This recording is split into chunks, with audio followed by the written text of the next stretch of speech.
ಬನವಾಸಿ ದೇಶದೋಳ್ ನಿಗೂಢ ರಹಸ್ಯ ತಂಡ. ರೋಚಕವಾದ ಕಥೆಗಳ ಸಮ್ಮಿಲನವೇ ಈ ನಿಗೂಢ ರಹಸ್ಯ. ನನ್ನ ಹೆಸರು ನಿಖಿಲ್ ಸ್ವಾಮಿ. ಕನ್ನಡ ರಾಜ್ಯೋತ್ಸವದ ವಿಶೇಷವಾಗಿ ನಮ್ಮ ತಂಡ ಹೋಗಿದ್ದು ಕನ್ನಡದ ಮೊಟ್ಟ ಮೊದಲ ದೊರೆಯ ಸಾಮ್ರಾಜ್ಯ ಬನವಾಸಿಗೆ. ಬನವಾಸಿ ದೇಶದೋಳ್ ರೋಮಾಂಚನವಾದಂಥ ಕಥೆಗಳಿದೆ. ಏನು ಹೇಳುತ್ತೆ, ಏನಿದೆ ರಹಸ್ಯ, ಎಲ್ಲವನ್ನ ಈಗ ನೋಡಿ.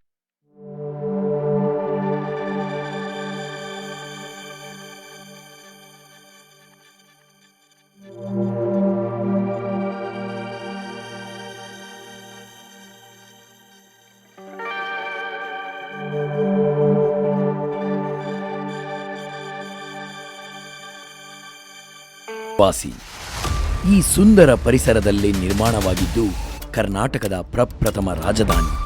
ನಿರ್ಮಾಣ ಮಾಡಿದವನು ಕದಂಬ ವಂಶದ ಮಯೂರ ಶರ್ಮ ಅಥವಾ ಮಯೂರವರ್ಮ. ಇಂತಹ ಭವ್ಯ ಪರಂಪರೆಯನ್ನ ಹೊಂದಿರುವ ಊರಿನಲ್ಲೇ ಇದೆ ಈ ಸುಂದರ ದೇವಾಲಯ.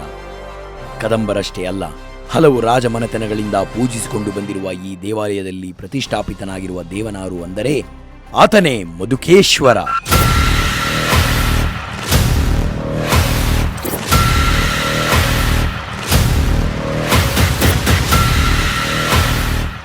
ಶ್ರೀ ಕ್ಷೇತ್ರ ಬನವಾಸಿ. ಆ ಒಳಗಡೆ ಇದ್ದ ಲಿಂಗದ ಹೆಸರು ಮಧುಕೇಶ್ವರ.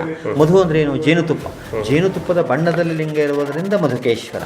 ಇನ್ನು ಪುರಾಣೋಕ್ತಿಯಲ್ಲಿ ಮಧು ಮತ್ತು ಕೈಟಬ ರಾಕ್ಷಸ ರಾಣತಮ್ಮಂದರನ್ನು ವಿಷ್ಣು ಸಂಹಾರ ಮಾಡಿ ಮಧು ದೈತ್ಯನ ಸಂಹರಿಸಿ ಇಲ್ಲಿ ಮಧುಕೇಶ್ವರ.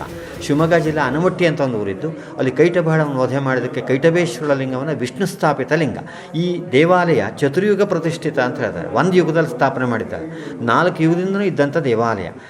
ಕೃತ, ತೇತ, ದ್ವಾಪರ ಹಿಂಗೆ ಬರ್ತದಲ್ಲ, 4 ಯುಗದಲ್ಲೂ ಇದ್ದಂಥ ದೇವಾಲಯ.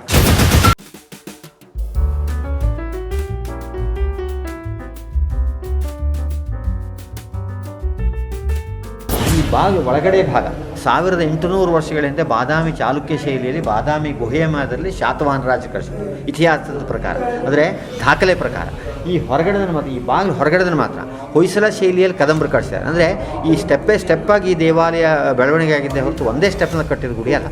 ಈ ಬದಲಾವಣೆ ಹೆಂಗೆ ಗೊತ್ತಾಗ್ತದೆ ಅಂದರೆ, ಈ ಬಾಗಿಲು ಒಳಗಡೆ ಎಲ್ಲ ಚೌಕ ಕಂಬಗಳು, ಈ ಬಾಗಿಲು ಹೊರಗಡೆ ಎಲ್ಲ ರೌಂಡ್ ಶೇಪ್ ಕಂಬಗಳು. ಅಂದರೆ ಹಂತವಾಗಿ ಬೆಳವಣಿಗೆ ಆಗಿರೋಂಥದ್ದು. ಅನಂತರ ಆ ಲಿಂಗದಿಂದ ಈ ನಂದಿಯವರೆಗೆ ಮಂಟಪಗಳು 5 ಇದ್ದಾವೆ. ಲಿಂಗ ಇದ್ದಿದ್ದು ಗರ್ಭ ಮಂಟಪ, ಇದೇ ಥರದ ಒಂದು ರೌಂಡು ಒಳಗಡೆನೂ ಇದೆ. ಸಂಕಲ್ಪ ಮಂಟಪ, ಸೇವೆ ಅರ್ಚನೆ ಮಾಡ್ತಾರೆ, ಸಂಕಲ್ಪ ಮಾಡಿ ಲಿಂಗ ಮಂಟಪದಲ್ಲಿ ಪೂಜೆ ಮಾಡ್ತಾರೆ. ಇದೊಂದು ಸಭಾ ಮಂಟಪ. ರಾಜಾಶೀರ್ವಾದವನ್ನು ರಾಜಪುರೋಹಿತರು ಈ ಹಿಂದಿನ ಮಾಡ್ತಿದ್ರು. ನಂದಿ ಎದುರುಗಡೆ ಕಾಣ ಈ ರೌಂಡೇ ನೃತ್ಯ ಮಂಟಪ. ಇಲ್ಲೇ ನೋಡಿ, ಅಲ್ಲಮ್ಮ ಪ್ರಭುವಿನ ಕಾಲದಲ್ಲಿ ಮಾಯಾದೇವಿ ನರ್ತನ ಮಾಡಿದಂಥ ಜಾಗ. ಈ ಚಾಮರಸನ ಪ್ರಭುಲಿಂಗ ಲೀಲೆಯಲ್ಲಿ ಅಲ್ಲಮ್ಮನ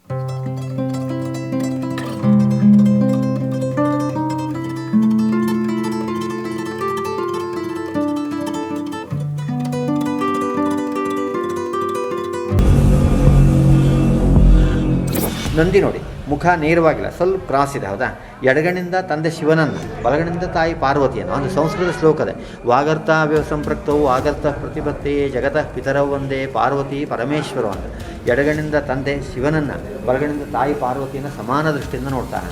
ನಾನು ದೇವಸ್ಥಾನ ಸುತ್ತಲೋ ಬಂದಮೇಲೆ ಆ ನಂದಿಯ ಬಲಗಣ್ಣು ಅಷ್ಟು ಕಂಬಗಳ ನಡುವೆ ಕ್ಲಿಯರಾಗಿ ಕಾಣಿಸ್ತದೆ. ಆಮೇಲೆ ತೋರಿಸ್ತೇನೆ. ಅನಂತರ ಇಲ್ಲೊಂದು ಮಂಟಪ ಕಾಣಿಸ್ತದೆ. ಈ ಮಂಟಪದ ಹೆಸರು ತ್ರಿಲೋಕ ಮಂಟಪ ಅಥವಾ ಮಂದಾಸನ ಅಂತ ಹೇಳ್ತಾನೆ. ಆ ಮಂಟಪದಲ್ಲಿ 3 ಲೋಕಗಳ ಕಲ್ಪನೆ ಅನ್ನೋದು ಒಂದೇ ಮಂಟಪದಲ್ಲಿ ತೋರಿಸ್ತಾನೆ. ಪಾತಾಳ ಲೋಕದಲ್ಲಿ ಶೇಷನಾಗ ಕೂರ್ಮ, ಅಷ್ಟದಿಗ್ಗಜಗಳನ್ನು ಒಳಗೊಂಡ ಪಾತಾಳ ಲೋಕ, ಮಧ್ಯ ಇರೋದು ಭೂಲೋಕ, ಸತ್ವ ರಜತ ಮೇಳ 3 ಗುಣದ ಮೆಟ್ಟಿಲು ಮಾಡಿ ಶಿವಪಾರ್ವತಿಯನ್ನು ತೋರಿಸ್ತಾರೆ.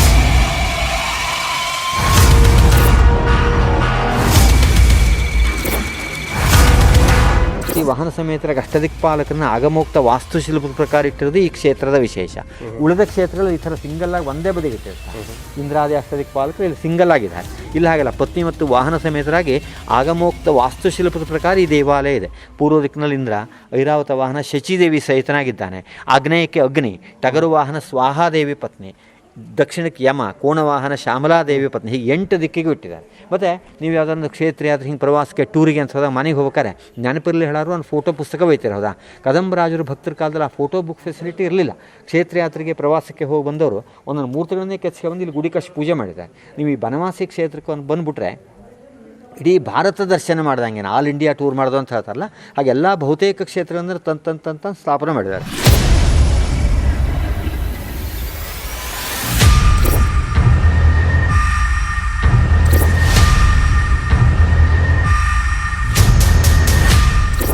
ತರೀಕೆರೆ ತಾಲೂಕು ಅಮೃತಾಪುರದ್ದು ಅಮೃತೇಶ್ವರ, ಚಿಕ್ಕಮಗಳೂರು ಡಿಸ್ಟ್ರಿಕ್ಟ್ ಇದೆ. ಇದು ನೋಡಿ, ದಕ್ಷಿಣ ದಿಕ್ಕಿಗೆ ಯಮಧರ್ಮರಾಜ, ಪೂರ್ಣವಾಹನ ಶ್ಯಾಮಲಾದೇವಿ ಅಥವಾ ಹೇಮಾವತಿ ಅವನ ಹೆಂಡತಿ, ದಕ್ಷಿಣಕ್ಕೆ ಯಮ. ಕೈ ಮುಗಿರಿ ಎಲ್ಲರೂ. ಅನಂತರ ನರಸಿಂಹನ ಕೊನೆ ಹಂಪಿಯಲ್ಲಿ ಉಗ್ರ ಸ್ವರೂಪ, 4 ಕೈ ಇರೋದನ್ನು ನೋಡ್ತೀವಿ. ಇಲ್ಲಿ ಶಾಂತ ಸ್ವರೂಪನಾಗಿ 2 ಕೈ ನರಸಿಂಹನಿಗೆ. ಮತ್ತು ಈ ಚತುರ್ಭುಜ ನವೀನತೆಯನ್ನು ಸೂಚಿಸ್ತದೆ, ದ್ವಿಭುಜ ಪ್ರಾಚೀನತೆ ಅಂತ ಸೂಚಿಸ್ತದೆ. ಇಲ್ಲಿ ಮಧುಕೇಶ್ವರ, ಪಾರ್ವತಿ, ಷಣ್ಮುಖ, ಗಣಪತಿ, ನಾರಸಿಂಹ, ಈ 5 ದೇವರು ದ್ವಿಭುಜ, ಚತುರ್ಭುಜ ಇಲ್ಲ. ಅದು ಬಹಳ ಪ್ರಾಚೀನತೆಯನ್ನು ಸೂಚಿಸ್ತದೆ ಅಂತ ಹೇಳ್ತಾರೆ.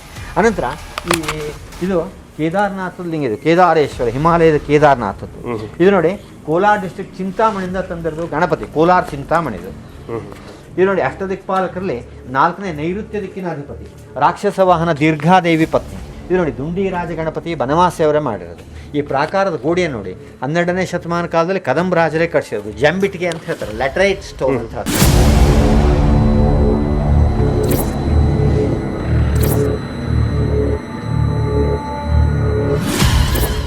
ಆ ದೇವಾಲಯದ ಕಲ್ಲು ನೋಡಿ, 1800 ವರ್ಷಗಳ ಹಿಂದಿನ ದೇವಾಲಯದ ಗೋಡೆ ಈ ಥರ ಇಂಟರ್ಲಾಕಿಂಗ್ ಸಿಸ್ಟಮ್ ಮಾಡಿದ್ದಾರೆ. ಈ ಭೂಕಂಪನಗಳಂತಾದರೂ ಈ ದೇವಾಲಯ ರೀಫಿಟ್ ಆಗಬೇಕು ಹೊರತು ಲೂಸ್ ಆಗಬಾರ್ದು, ಆ ಟೆಕ್ನಿಕ್ ಉಪಯೋಗಿಸಿ ಮಾಡಿದ್ದಾರೆ. ಈವನ್ ಕೇದಾರ್ನಾಥ್, ಬದ್ರಿನಾಥ್ ಕೂಡ ಇದೇ ನೋಡಿ ಇಂಟರ್ಲಾಕಿಂಗ್ ಸಿಸ್ಟಮ್ ಮಾಡಿದ್ದಕ್ಕೆ ಅಷ್ಟು ದೊಡ್ಡ ಪ್ರವಾಹ ಬಂದರೂ ಕೂಡ ಏನೂ ಆಗಿಲ್ಲ. ದೇವಾಲಯ ಅಲ್ಲಿ ಕೇದಾರ್ನಾಥಲ್ಲಿ ಪ್ರವಾಹ ಬಂತು ನೋಡಿ, ಫ್ಲಡ್ಸ್ ಬಂತು, ಯಾವುದೋ ಒಂದು 10-12 ವರ್ಷದಿಂದ ಫ್ಲಡ್ಸ್ ಬಂದರೂ ಹಿಂಗೆ ರೀಫಿಟ್ ಆಯಿತು ದೇವಾಲಯ ಹೊರತು ಬಾಕಿ ಎಲ್ಲ ಬಿದ್ದುವು, ಅದು ಬೀಳಲಿಲ್ಲ ನೋಡಿ. ಆ ಟೆಕ್ನಿಕಲ್ಲೆಲ್ಲ ಮಾಡಿದ್ದೆ. ಇದನ್ನು ಕೂಡ ಇಲ್ಲಿ ಲಾಕಿಂಗ್ ಸಿಸ್ಟಮ್ ತೋರಿಸ್ತಾರೆ ಬರ್ರಿ. ಈ ಲಾಕಿಂಗ್ ಕಾಣಿಸ್ತದಲ್ಲ, ಈ ಕಲ್ ಸಪೋರ್ಟ್ ಮಾಡ್ತದೆ. ಅನಂತರ ಒಳಗಡೆ ಹಿಂಗೆ ಹೋಲ್ ಮಾಡಿ ಹಿಂಗೆ ಸಿಗಿಸಿರ್ತಾರೆ ಹೋಲಲ್ಲಿ, ಅಂದರೆ ಹಿಂಗೆ ಅಲುಗಾಡಿರುವ ರೀಫಿಟ್ ಆಗ್ತದೆ ಹೊರತು ಲೂಸ್ ಆಗಿ ಡಬಗ್ನೆ ಬೀಳಲ್ಲ. ಅನಂತರ ಈ ಕಡೆ ನೋಡಿ, ರಾಮೇಶ್ವರಮಿಂದ ತಂದಿರೋದು ರಾಮೇಶ್ವರ ಲಿಂಗ. ನೋಡಿ, ಪಶ್ಚಿಮ ದಿಕ್ಕಿನ ವರುಣ ದೇವಿ, ಮಕರ ವಾಹನ ಅಲಕಾದೇವಿ ಪತ್ನಿ, ಅಷ್ಟದಿಕ್ಪಾಲಕರ ಪೈಕಿ 5ನೇದು ಪಶ್ಚಿಮ ದಿಕ್ಕಿಗೆ. 8 ದಿಕ್ಕಿಗೂ 8 ಅಷ್ಟದಿಕ್ಪಾಲಕರು ಆಗಮೋಕ್ತ ವಾಸ್ತುಶಿಲ್ಪದ ಪ್ರಕಾರ ಇಟ್ಟಿರೋದೇ ಈ ಕ್ಷೇತ್ರದ ವಿಶೇಷ. ಅನಂತರ ಇದು ತಿರುಪತಿಯಿಂದ ತಂದಿರೋದು ವೆಂಕಟರಮಣ. ಇದು ನೋಡಿ, ವೈಟ್ ಮಾರ್ಬಲ್ ಸ್ಟೋನ್, ಇದು ಶ್ರೀರಾಮ, ಅಯೋಧ್ಯಾರಾಮ. ಇದು ನೋಡಿ, ಉಮಾಮಹೇಶ್ವರ ದತ್ತಪಾದಕ್ಕೆ, ಗಣಗಾಪುರದ ಗುಲ್ಬರ್ಗಾ ಡಿಸ್ಟ್ರಿಕ್ಟ್. ಇಲ್ಲೇ ನಿಂತ್ಕೊಳ್ಳಿ, ಎದುರುಗಡೆ ನೋಡಿ, ರಕ್ಕಸ ಸಂಹಾರ, ದೇವಿ ಪಾರ್ವತಿ ಮಹಿಷಾಸುರನ ಮರ್ದನ ಮಾಡ್ತಾರೆ. ಆ ಕಡೆ ಈ ಕಡೆ ಎಲ್ಲ ದೇವಾನುದೇವತೆ. ಅಲ್ಲಿ 3 ಮುಖದ ಬ್ರಹ್ಮ, 2 ಮುಖದ ಕಾಮಧೇನು, ಮೋಹನ ಮುರಳೀಧರರ ಶಿಲ್ಪಿ 1753ನೇ ಇಸ್ವಿಲಿ ಕೆತ್ತಿರೋದು. ಅದು 250 ವರ್ಷದ್ದು, ಇದು 800 ವರ್ಷದ್ದು, ಇದು 1800 ವರ್ಷದ್ದು. ಅಂದರೆ 2ನೇ ಶತಮಾನ ಕಾಲದಿಂದ 18ನೇ ಶತಮಾನ ಕಾಲದಲ್ಲಿ ನಿರಂತರವಾಗಿ ದೇವಾಲಯವನ್ನು ಕಟ್ಟಿರೋದು ಬನವಾಸಿ ವಿಶೇಷ. ಬಾಕಿ ಕ್ಷೇತ್ರಗಳೆಲ್ಲ ಹಂಗಲ್ಲ, 12ನೇ ಶತಮಾನ ಕಾಲದ್ದು, 14ನೇ ಶತಮಾನ ಕಾಲದ್ದು, 8ನೇ ಶತಮಾನ ಕಾಲದ್ದು, ಹಿಂಗೆ ಮಾತ್ರ ಸಿಗ್ತದೆ ನಿಮಗೆ. ಇಲ್ಲಿ ಹಂಗಲ್ಲ, ಎಲ್ಲ ಶತಮಾನದಲ್ಲಾದ ದೇವಾಲಯಗಳನ್ನು ಇಲ್ಲಿ ಕಾಣ್ಬೋದು. ಅದು ಬಹಳ ವಿಶೇಷ ಬನವಾಸಿಯಲ್ಲಿ. ಆ ಶಿಖರದ ಇದು ನೋಡಿ, ಎಲ್ಲ ಗಾರೆಯಿಂದ ಮಾಡಿದ್ದು. ಸಾಮಾನ್ಯ 1800 ವರ್ಷಗಳಾದರೂ ಏನೂ ಹಾಳಾಗಿಲ್ಲ ನೋಡಿ. ಅಲ್ಲಿ ರಾಸಲೀಲೆಯನ್ನು ಆಡ್ತಾ ಇರೋದು ಶ್ರೀಕೃಷ್ಣ ರಾಸಲೀಲೆಯನ್ನು ಆಡ್ತಾ ಇರೋದು ಅಲ್ಲಿ ಕಾಣಿಸ್ತದೆ. ಅನಂತರ ಸ್ವಲ್ಪ ಈ ಕಡೆ ಬನ್ನಿ, ಇಲ್ಲಿ ಇದು ಕಾಳಿಂಗ ಮರ್ದನ ಮಾಡ್ತಾ ಇದ್ದಾನೆ ಕೃಷ್ಣ, ಕಾಣಿಸ್ತದ? ಕಾಳಿಂಗನನ್ನು ಮರ್ದಿಸ್ತಾ ಇದ್ದಾನೆ, ಅದ್ರ ಮೇಲೆ ನಿಂತ್ಕೊಂಡು.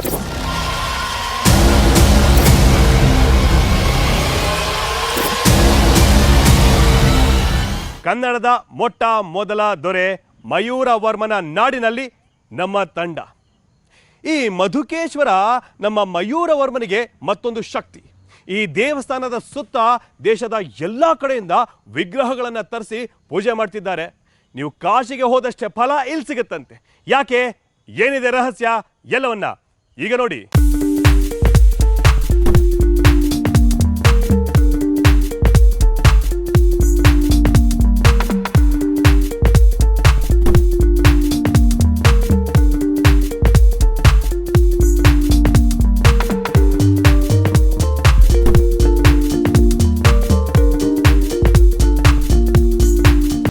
ಪಂಢರಪುರದ ವಿಠೋಬ, ಕಾಶಿಯ ವಿಶ್ವೇಶ್ವರ, ಸಾಗರದ ವರದಪುರದ ವರದೇಶ್ವರ. ಇದು 3ನೇದು ಬರೀ ಲಿಂಗ ಇಟ್ಟಿದ್ದಾರೆ. ಹಾವಳಿ ಮಧುಕೇಶ್ವರ ಅಂದ್ರೆ ಇದು ವಿಶೇಷತೆ ಬೇರೆ.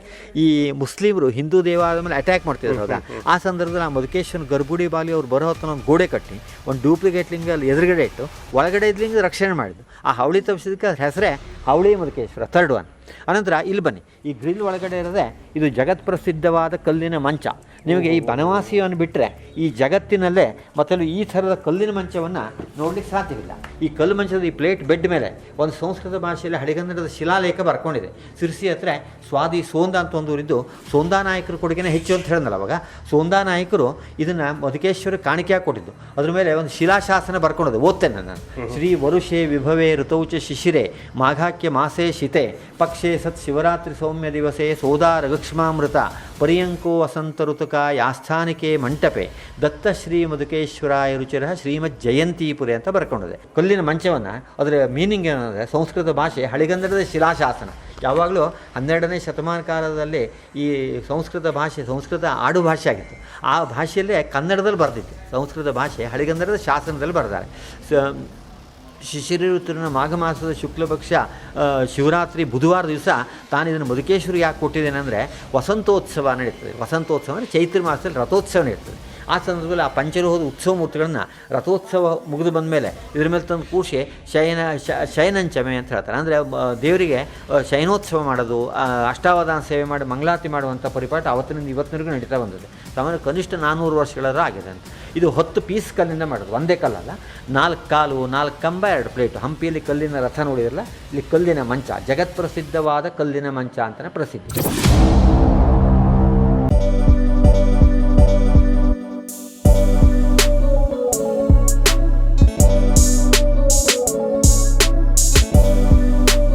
ಅವಾಗ ಅಷ್ಟು ಪ್ರಾಧಾನ್ಯತೆಯೇ ಇರಲಿಲ್ಲ. ಇವ ಆ ಕನ್ನಡಕ್ಕೆ ಅವಮಾನ ಆಗಿದ್ದರಿಂದ ಅದನ್ನು ಸಹಿಸಲಾರದೆ ಕನ್ನಡದ ಬಗ್ಗೆ ಹೋರಾಟ ಮಾಡಿದ. ಅವಾಗಲೇ ಹೋರಾಟ ಮಾಡಿ ಕನ್ನಡ ರಾಜ್ಯ ಸ್ಥಾಪನೆ ಮಾಡಿದೆ. ಪ್ರಥಮ ಕನ್ನಡ ರಾಜಧಾನಿ ಆಯಿತು ಬನವಾಸಿ ಹೇಳ್ತಾರೆ. ಈಗ ಬೆಂಗಳೂರು ರಾಜಧಾನಿ, ಅವಾಗ ಬನವಾಸಿ ರಾಜಧಾನಿ. ಪ್ರಥಮ ಕನ್ನಡದ ರಾಜಧಾನಿ ಬನವಾಸಿ. ದೊರೆ ಮಯೂರ, ಒಂದು ಮಯೂರ ಶರ್ಮ ಇದ್ದವ ವರಮಾದ ಜಾಗ ಬನವಾಸಿ. ವಿಶ್ವಾಮಿತ್ರ ಕ್ಷತ್ರಿಯ ಇದ್ದವ ಬ್ರಾಹ್ಮಣ ಅಲ್ಲ, ಇವ ಬ್ರಾಹ್ಮಣ ಇದ್ದವ ಕ್ಷತ್ರಿಯ ಆದ, ಅದೇ ವಿಶೇಷ. ಇವ ಮಯೂರ ಶರ್ಮ ಹೆಚ್ಚಿನ ವೇದವಿದ್ಯೆಯನ್ನು ಕಲಿಯಲಿಕ್ಕೆ ತಮಿಳುನಾಡಿನ ಕಂಚಿಗೆ ಹೋದಾಗ ಅಲ್ಲಿಯ ಪಲ್ಲವರ ಗರ್ಭಿಷ್ಠ ಕುದುರೆ ಸವಾನಿಂದ ಅವಮಾನಿತನಾದ ಮಯೂರ ಶರ್ಮ ವರಮ ಹೆಂಗಾದ ಅಂದರೆ, ಒಂದು ಬ್ರಾಹ್ಮಣಿಗೆ ಒಂದು ರಾಜಸ್ಥಾನದಲ್ಲಿ ಗೌರವ ಸಿಗಲಿಲ್ಲ ಅಂದಾಗ ಆ ಬ್ರಾಹ್ಮಣತ್ವ ಇಟ್ಕೊಂಡು ತಾ ಏನು ಮಾಡಬೇಕು ಯಾಕೆಂಡು ಸಿಟ್ಟು ಬಂದು ಕನ್ನಡನೆಲ್ಲ ಸೇರಿಸಿ ಅವನ ವಿರುದ್ಧ ದಂಗೆ ಎದ್ದು, ಆ ಪಲ್ಲವ ದೊರೆ ಪಲ್ಲವರ ದೊರೆ ವಿರುದ್ಧ ದಂಗೆ ಎದ್ದು ಇವನ ಸಾಮರ್ಥ್ಯಕ್ಕೆ ಮೆಚ್ಚಿದ ಆ ಪಲ್ಲವ ದೊರೆ ಮಗಳನ್ನು ಕೊಟ್ಟು ಬನವಾಸಿ ರಾಜಧಾನಿಯನ್ನು ಮಾಡಿಕೊಟ್ಟ ಹೇಳೋದು ಇತಿಹಾಸ. ಮಯೂರ ಶರ್ಮ ಇದ್ದಿದ್ದು ವರಮಾದ ಬಗ್ಗೆ. ಅವನು ವಿಶ್ವಾಮಿತ್ರ ಕ್ಷತ್ರಿಯ ಇದ್ದ ಅವನು ಬ್ರಾಹ್ಮಣ ಅದ. ಅದೇ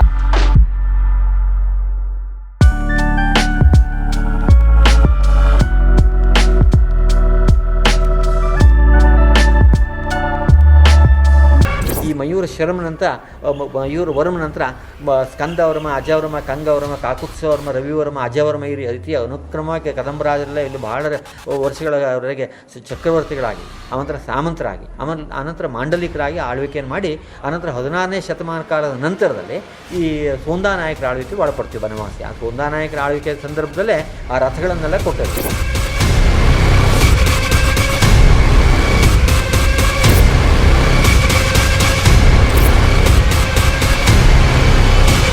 ಅನಂತರ ಈ ಇತಿಹಾಸದಲ್ಲಿ ಈ ಪಂಪ ಮಹಾಕವಿ ಬನವಾಸಿಯನ್ನು ಬಹಳ ಸುಂದರವಾಗಿ ವರ್ಣನೆ ಮಾಡಿದರು.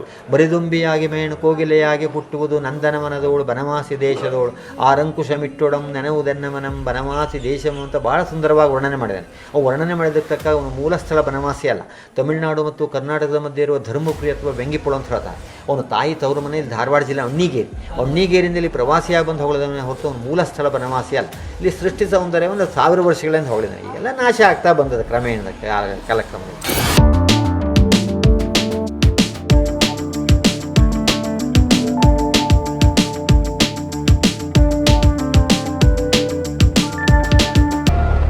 ಬನವಾಸಿ ದೇಶದೋಳ್ ನಮ್ಮ ನಿಗೂಢ ರಹಸ್ಯ ತಂಡ. ಇಲ್ಲಿ ರಾಜ ಮಯೂರ ವರ್ಮನಿಗೆ ಮತ್ತೊಂದು ಶಕ್ತಿ ಈ ಮಧುಕೇಶ್ವರ. ಈ ದೇವಸ್ಥಾನಕ್ಕೆ ಭೂಕಂಪ ಆದರೂ ಕೂಡ ಏನೂ ಆಗಲ್ವಂತೆ. ಏನಿದೆ ರಹಸ್ಯ ಎಲ್ಲವನ್ನ ಈಗ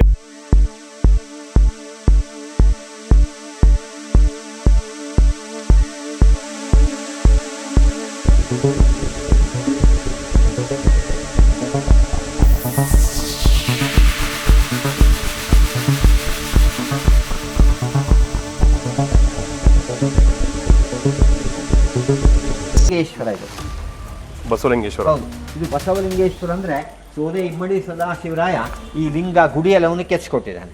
ಆ ಕಡೆ ವಾಯುವ್ಯ ದಿಕ್ಕಿಗೆ ವಾಯುದೇವರು, ಸಾರಂಗವಾಹನ ಅಂಜನಾದೇವಿ ಪತ್ನಿ. ಈ ನೋಡಿ ಸನ್ ಟೆಂಪಲ್ ಕೋನಾರ್ಕ್ನಿಂದ ತಂದಿರೋದು ಸೂರ್ಯನಾರಾಯಣ. ಅನಂತರ ಇಲ್ಲೊಂದು ವಿಶೇಷವಾದ ಗಣಪತಿ ಇದೆ ಸರ್, ಅರ್ಧ ಗಣಪತಿ ಅಂತ ವಿಶೇಷ. ಓಕೆ. ಈ ಗಣಪತಿಗೆ ಎಡಭಾಗನೇ ಇಲ್ಲ, ಕಾಣಿಸ್ತದೆ. ಈ ಗಣಪತಿಗೆ ಎಡಭಾಗ ಇಲ್ಲ, ಕಾಣಿಸ್ತಿರೋದು. ಈ ಗಣಪತಿಯ ಎಡಭಾಗ ಕಾಶಿಯಲ್ಲಿದೆ ಹೇಳೋದು ಕಾಲ್ಪನಿಕ ಕಥೆ, ದಂತಕಥೆ. ಅಲ್ಲಿಲ್ಲ. ಪುರಾಣೋಕ್ತಿಯ ಪ್ರಕಾರ ಪುರುಷನಿಗೆ ಎಡಭಾಗ ಪತ್ನಿಯ ಭಾಗ, ಬಲಭಾಗ ಪುರುಷ ಭಾಗ. ಹೌದಾ? ಎಡಭಾಗವಾದ ಪತ್ನಿ ಸಿದ್ಧಿಬುದ್ಧಿಯರ ಭಾಗವನ್ನು ಬಿಟ್ಟು ಗಣಪತಿ ಬ್ರಹ್ಮಚರ್ಯದಲ್ಲಿ ಇಲ್ಲಿದ್ದಾನೆ. ಹಾಗೇಳಿ ಭಗ್ನಮೂರ್ತಿ ಅಲ್ಲ, ಕೆತ್ತಬೇಕಾದ್ರೆ ಈ ಥರ ಅರ್ಧ ಕೆತ್ತಿರೋದು, ಅರ್ಧ ಗಣಪತಿ ಅಂತ. ಆದರೆ ಇಲ್ಲಿ ಫಸ್ಟ್ ಪೂಜೆ ಆದಮೇಲೆ ಉತ್ಸವಾದಿಗಳೆಲ್ಲ ಹೊರಡೋ ಪದ್ಧತಿ ಈಗಲಾದರೂ ಕೂಡ.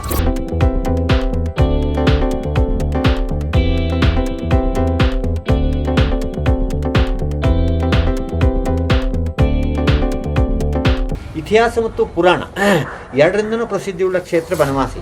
ಇತಿಹಾಸದ ಪ್ರಕಾರ ಎಲ್ಲ ಹೇಳ್ತಾ ಬಂದೆ. ಪುರಾಣದ ಪ್ರಕಾರ ಒಂದೊಂದು ಯುಗದಲ್ಲಿ ಒಂದೊಂದು ಹೆಸರು ಬನವಾಸಿಗೆ. ಕೌಮುದಿ, ಬೈಂದಿವಿ, ಜಯಂತಿ, ವೈಜಯಂತಿ. ವನವಾಸಿ ಇದ್ದಿದ್ದು ಬನವಾಸಿ, ತತ್ಸಮ ತದ್ಭವರೂಪ. ವನ ಅಂದರೂ ಒಂದೇ, ಬನ ಅಂದರೂ ಒಂದೇ. ರಾಮಾಯಣದ ರಾಮ ಬನವಾಸಿಯಲ್ಲಿ ವನವಾಸವನ್ನು ಕಳೆದ, ಹಂಗೆ ಬನವಾಸಿ ಆಯಿತು ಅಂತ ಹೇಳ್ತಾರೆ. ಮಹಾಭಾರತದ ಪಾಂಡವರು ಕೂಡ ಬನವಾಸಿಯಲ್ಲಿ ವನವಾಸವನ್ನು ಕಳೆದರು, ಹಂಗೆ ಬನವಾಸಿ ಆಯಿತು ಅಂತ ಹೇಳ್ತಾರೆ. ಆಮೇಲೆ ಬನವಾಸಿಗೂ ಮತ್ತು ಕಾಶಿಗೂ ಹೋಲಿಕೆಯನ್ನು ಕೊಡಿದ್ದಾನೆ. ಬನವಾಸಿ ದಕ್ಷಿಣ ಕಾಶಿಯನ್ನು ಸಲುವಾಗಿ ಮಧುಕೈಟಭ ಸಂಹಾರ ಮಾಡೋದಕ್ಕೆ ಇಲ್ಲಿ ಆದಿಮಾಧವನ ವಿಷ್ಣುಮೂರ್ತಿ, ಕಾಶಿಯಲ್ಲಿ ಬಿಂದು ಮಾಧವ, ಇಲ್ಲಿ ಮಧುಕೇಶ್ವರ, ಅಲ್ಲಿ ವಿಶ್ವೇಶ್ವರ, ಇಲ್ಲಿ ವರದಾ ನದಿಯಲ್ಲಿ ಗಂಗಾ ನದಿ. ಅದು ವಾರಣಾಸಿ, ಇದು ಬನವಾಸಿ. ಅದು ಉತ್ತರ ಕಾಶಿ, ಇದು ದಕ್ಷಿಣ ಕಾಶಿ ಅಂತ ಸಿಮಿಲಾರಿಟಿ ಇದೆ. ಹೋಲಿಕೆಯನ್ನು ಕೊಡಿದ್ದಾನೆ. ಬನವಾಸಿ ದಕ್ಷಿಣ ಕಾಶಿ ಅಂತ.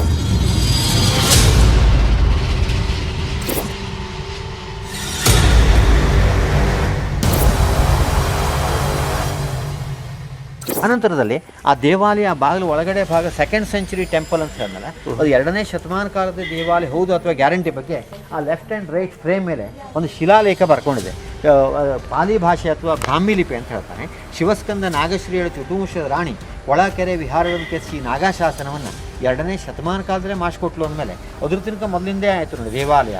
ಅದ್ರ ಬಗ್ಗೆ ಇದು ಶಾಸನ ಪ್ರೂಫ್ ಆಧಾರ, ಅಂದರೆ 2ನೇ ಶತಮಾನ ಕಾಲದೊಳಗೆ ದಾಖಲೆ ಪ್ರಕಾರ ಅದ್ರ ತನಕ ಮುಂಚೆ ಇದ್ದ ದೇವಾಲಯ. ಅಂದರೆ ಈಗ ಈ ಇತಿಹಾಸ ಪುರಾಣಾನಿ ಅಂತ ಹೇಳ್ತಾರೆ. ಇತಿಹಾಸದವರು ಪುರಾಣದವ್ರು ನಂಬಲ್ಲ, ಪುರಾಣದವರು ಇತಿಹಾಸದವರು ನಂಬಲ್ಲ. ಅಂದರೆ ಎರಡೂ ಪೂರ್ವಕವಾಗಿ ಒಬ್ರಿಗೊಬ್ರು ದಾಖಲೆ ಇಲ್ಲ. ಅಂದರೆ ಈ ಇತಿಹಾಸದವ್ರು ದಾಖಲೆ ಕೇಳ್ತಾರೆ, ಇವರು ದಾಖಲೆ ಇಲ್ಲ. ಇವರು ಪುರಾಣ ಗ್ರಂಥಗಳಲ್ಲಿ ಇರ್ತಾರೆ. ಈ ಪುರಾಣ ಹೇಳೋರಿಗೆ ಪುರಾಣದ ಗ್ರಂಥಗಳ ಆಧಾರದ ಮೇಲೆ ಹೇಳ್ತಾರೆ. ಅವರು ಇತಿಹಾಸಕಾರರು ಇಸ್ವಿ, ಆ ಶಿಲಾಶಾಸನ, ಆ ದಾಖಲೆ ಪ್ರಕಾರ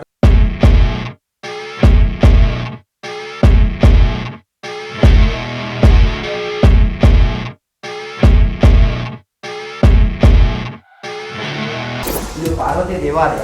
ನವರಾತ್ರಿಯಲ್ಲಿ ಈಗ ಕರ್ನಾಟಕದಲ್ಲಿ ಶೃಂಗೇರಿ ಮತ್ತು ಬನವಾಸಿ ಇಲ್ಲಿ ಮಾತ್ರ ಈ ದೇವಿ ಮಹಾತ್ಮೆ ಪಾರಾಯಣದಲ್ಲಿ 9 ದಿವಸ 9 ರೀತಿಯ ಬೇರೆ ಬೇರೆ ಅಲಂಕಾರಗಳನ್ನೇ ಮಾಡುವ ಅಂತ ಸಂಪ್ರದಾಯ ಪರಂಪರೆ ಅವತ್ತಿಂದ ಇವತ್ತರೆಗೂ ನಡೆಸ್ಕೊಂಡು ಬಂದಿದ್ದಾರೆ. ಇಲ್ಲಿ ತ್ರಿಕಾಲ ಪೂಜಾ ಅರ್ಚಕರು ಅಂತ ಬಂದರು, ಆಮೇಲೆ ತಾಂತ್ರಿಕರು ಅಂತ ಉಪಾಧಿವಂತರು ಅಂತ ಬಂದು ಇವರು ಪರಂಪರೆಯಿಂದ ಸೇವೆ ಮಾಡ್ತಾ ಬಂದಿದ್ದು. ಉತ್ತರ ಭಾರತದ ಅಹಿಚ್ಛತ್ರದಿಂದ ಈ ಸೇವೆಗಾಗಿ ದಶವೇದ ಬ್ರಾಹ್ಮಣರನ್ನ ಇಲ್ಲಿ ಕರೆಸಿದರು ಅಂತ ಹೇಳಿ.